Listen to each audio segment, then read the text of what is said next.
Hello, and welcome to this episode of 6.5 on the Road. I'm Jason Anderson, Vice President and Principal Analyst, Applications, Application Platforms, and DevOps. And today we're at AWS reInvent 2024, and we're talking about Bedrock with Sherry Marcus. Hi, Sherry. Hi, thank you so much. It's great to be here today. Oh, great. Thank you. Okay, well, let's just start with a primer for people. Yes. So what is Bedrock? And it was a bit of a visionary platform when it came out about a year or so ago. So maybe what's your take on the market today? Sure. So Amazon Bedrock is AWS's generative AI service where customers can choose from one of many models and create a generative AI application for purpose. So for example, they can pick, any of the Llama models or the Anthropic models, and then add different functionalities such as RAG, retrieval augmented generation, to enrich the models with database information, as well as guardrails to ensure different types of privacy and PII, as well as agents. And so all of these functions are wrapped into a very easy to use application on Bedrock.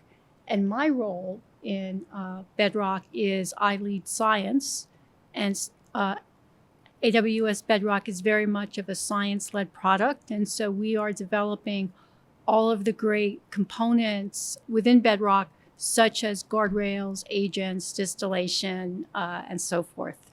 Cool. So what I would have say is the biggest change, Yeah. that's happened in the last year is a few things. One, customers truly do want model choice. They're no longer using a single model, right? And they're very concerned about three things. They're concerned about cost, they're concerned about accuracy, and they're concerned about latency. Okay. And so when we build up these applications for customers, we're trying to hit a golden triangle for them to optimize on these 3 points. Okay. Well, that's an important point. So let's talk about the newest releases. Yes. In this particular set of releases, you have a couple really powerful capabilities in terms of multi-agent collaboration. Yes. And something called model distillation. Yes. Right? Can you talk a little bit about both of those features? Yes. Let me start with model distillation. So what is model distillation? Model distillation is taking a large model, such as a Llama 405B, and using it as a teacher to train a smaller model, such as a Llama 8B model, for specific tasks. And why do customers, want that? Well, it is much more cost effective to run a smaller model, cheaper, given the same accuracy, associated with it. So that's why distillation, is an important thing. And going back to the three, elements, less cost and same accuracy. Okay, so that's distillation. Now, agents, multi-collaborative agents, is really to reduce the complexity required in building out these complicated applications. Okay.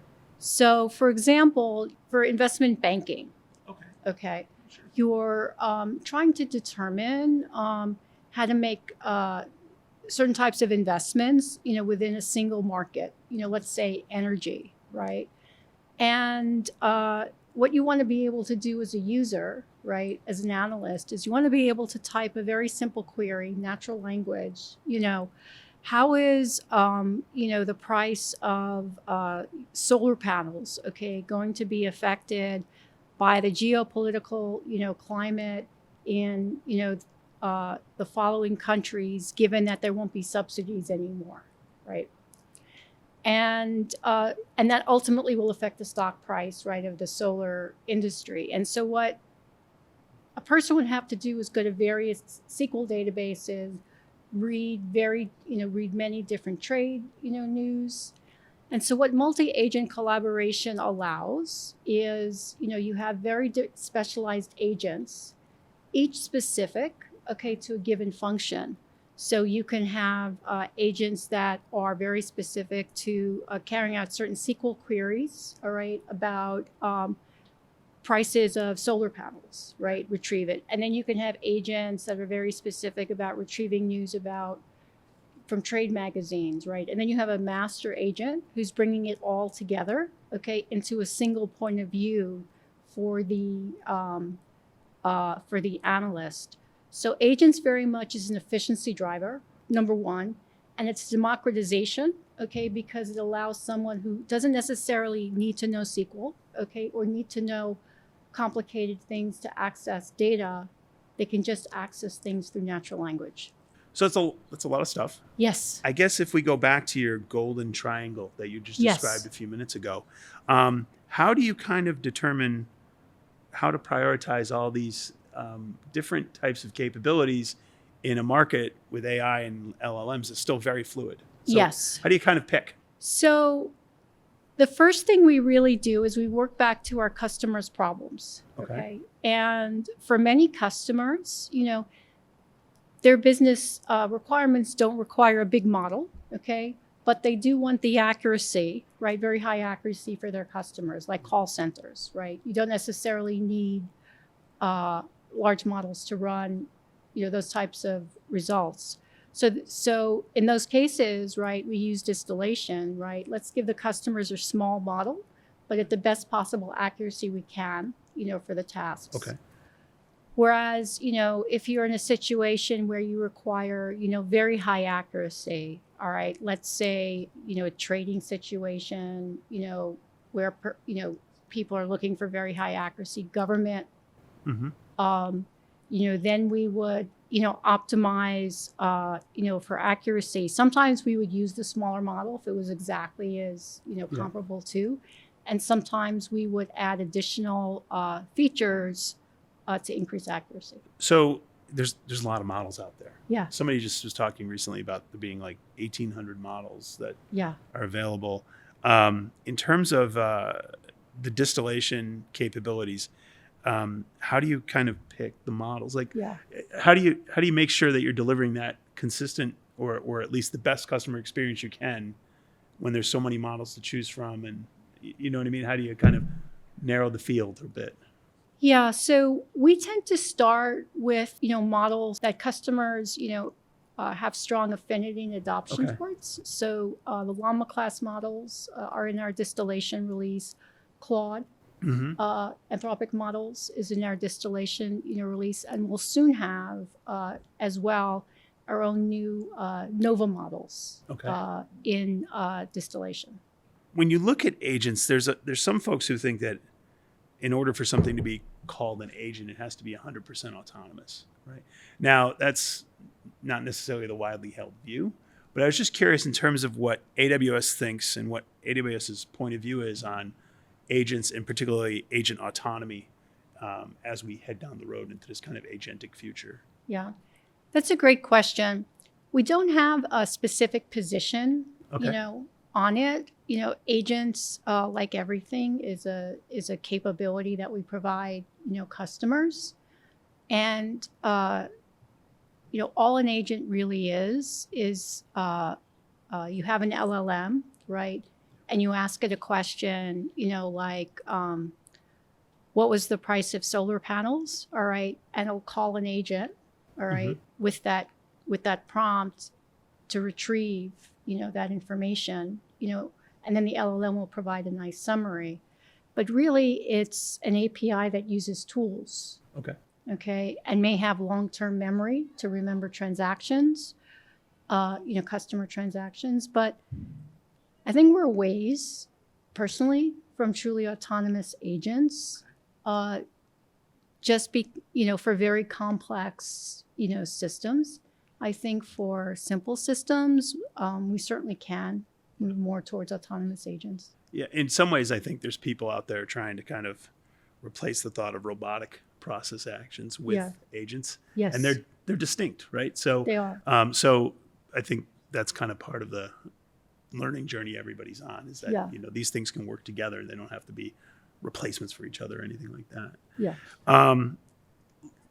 One of the other things that's interesting, speaking of kind of autonomous types of actions, if you will, there's also a new capability called routing, right? A new model routing capability.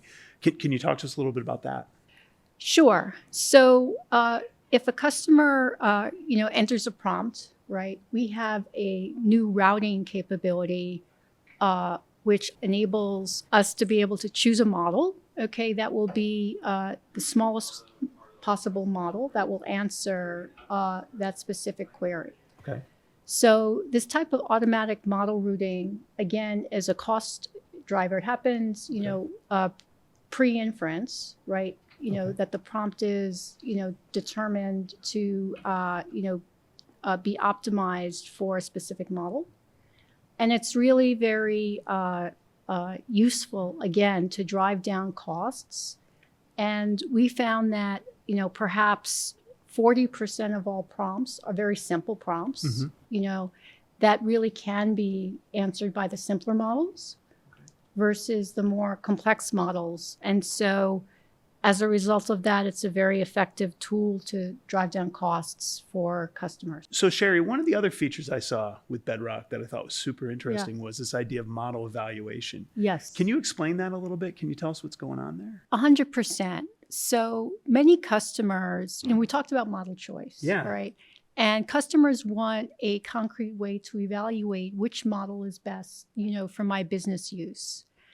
And customers will often look at the public benchmarks, right? But unfortunately or fortunately, the public benchmarks may not be the most reliable source, for customers to evaluate, their specific requirements on. So as a result, we created new features in model evaluation. So the first is just being able to evaluate models, right? And this is customers are able to, select some examples of their model, some example data sets. And we will be able to synthetically generate similar types of examples from the customer, so they don't have to, generate bazillions of different data sets. And against many, many different metrics and features, that are, for their specific use cases. And we'll come out with a customized, evaluation, for them. Now, we do this specifically for the model, but we also do this on Bedrock knowledge bases. So, from an end-to-end perspective. So as customers begin to, use RAG, use agents, they're going to be able to evaluate, from an end-to-end perspective, how good their model performs in the application, scenario that they're looking for.